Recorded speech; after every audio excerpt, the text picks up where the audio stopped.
What happens when two comedy legends, one a vaudeville-born radio star and the other the king of late-night TV, find themselves in an unspoken rivalry?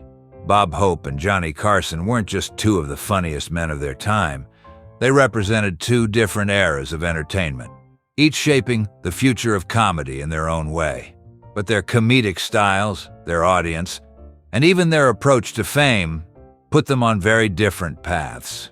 Today, we're diving into a fascinating clash of comedy giants. Bob Hope's journey began in vaudeville, the proving ground for some of the greatest entertainers of the early 20th century. He learned quickly that timing was everything and that self-deprecating humor could win over any crowd.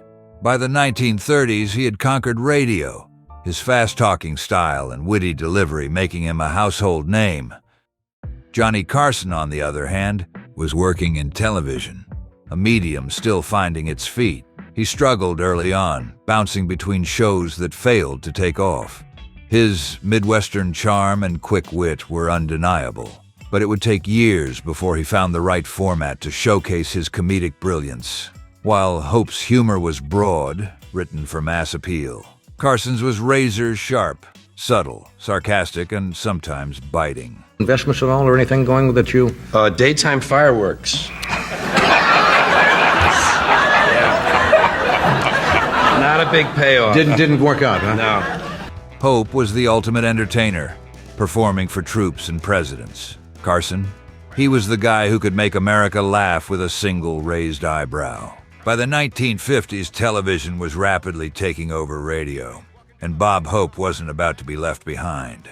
He adapted by creating television specials, massive, star-studded productions that became must-watch events. He mastered the format, seamlessly blending sketch comedy, monologues, and guest appearances. Meanwhile, Johnny Carson was reshaping an entirely different part of television, late-night TV. When he took over The Tonight Show in 1962, he revolutionized it. His monologues became the pulse of America, his interviews a masterclass in comedy and conversation. Carson wasn't just funny, he was relatable, and his ability to read the room, unmatched. But as television grew, so did the demand for a different kind of comedy. The old-school, joke-a-minute, pre-written style of Hope began to feel outdated. Carson, with his improvisational skills and dry wit, was defining what modern humor would look like. Where's that? No, but where's the guy you talked to? Hello there.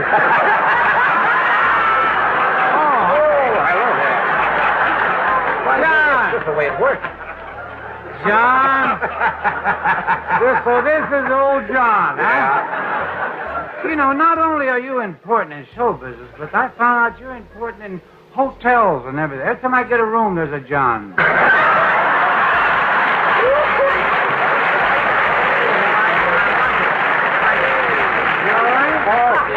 How long do you have to wear that brace? It's not very long.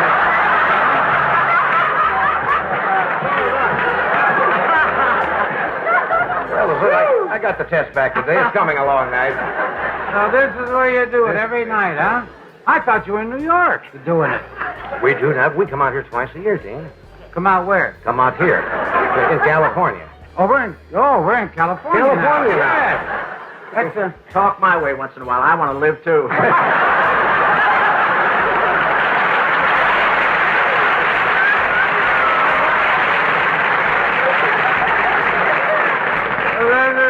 Just don't talk up. You'll set off the sprinkler system and get wiped out here. Bob Hope and Johnny Carson never openly feuded, but their rivalry was clear. You were on his show. No. Johnny retired before I got the late night show. I did have some contact with him because I was working on The Simpsons, and he came by to do an episode. I'll never forget, he drove up in a white Corvette. Yeah. And he had a Filofax and 2 cartons of cigarettes. And he came in, and he was fantastic. He did the voice. He played himself. He did the voice, and we all thought, now he's going to leave. What I didn't realize, and what I understand now, is he'd been off the air for a year, and he was in a room full of comedy writers. So we asked, would you sign a few scripts? And then he started to talk. And he was in no hurry to go. And it was lovely. Yeah. Because he started complaining about Bob Hope. And he said, Bob Hope, the greatest career, he met, and performed for 11 presidents. He's traveled all over the world. He's known everybody. I'd have him on the show. I'd say, Bob, can you tell us? You were just over in Vietnam. And, yeah, how about that? How about that? And then I'd ask him another question, and he'd go, yeah, isn't that something? Yeah. Isn't that something? And it drove Johnny crazy. Hope, used to being the biggest name in the room, found himself competing for attention with Carson, who dominated late night. Their styles clashed. Hope relied heavily on cue cards and writers, while Carson thrived on spontaneity. Hope would tell a joke. Carson would react in real time, sometimes with a smirk that said more than words ever could. The media loved to compare them. Hope was Hollywood's golden comedian, the king of big productions. Carson was the cool, composed host who could dismantle an entire celebrity with a single quip. And yet, they influenced each other in ways they may never have admitted. Hope's ability to command a room, Carson learned from that. Carson's casual, conversational humor, it would go on to shape stand-up comedy in ways that even Hope couldn't ignore. To Johnny Carson, he sits at a table and complains about Bob Hope. Yeah, it's interesting because I've had that experience also with Johnny, where he just would say to me, moan to me, when is he going to retire? What does he have to prove? Why is he doing this? Mm-hmm. And the way it would work, Bob would do a couple of specials a year, and then for his opening monologue, he would come out and use Johnny's audience. Yeah. And this used to drive Johnny crazy as to why. When is this going to end? Well, he's 90 now. How much longer is he going to do it? So there was something, I don't know if it was just envy of Bob's nearly global success, recognition. I don't know what it was, but it's funny that we have that in common. Well, I also remember him telling a story about, he does his last week of shows, and I think Bob came on that everyone was coming on that last week of Johnny's shows. Everybody's coming out. So sure enough, maybe the second to last night, and Bob Hope walks out and he's carrying a gift wrapped and he hands it to Johnny. And Johnny knows not to open it on the air and just sets it aside and says to Bob, well, Bob, yeah, isn't that something? How are you?